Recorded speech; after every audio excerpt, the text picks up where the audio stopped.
this is all wrong. Young people are starting to understand the world is waking up and change is coming. Right here, right now is where we draw the line.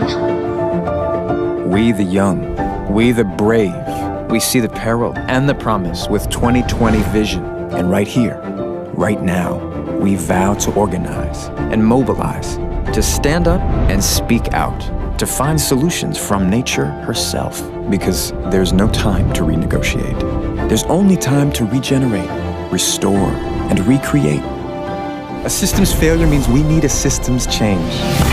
And maybe you are the spark for that change. The UN is seeking the next wave of young champions of the earth.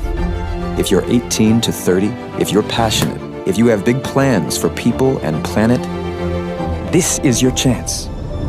Right here, right now.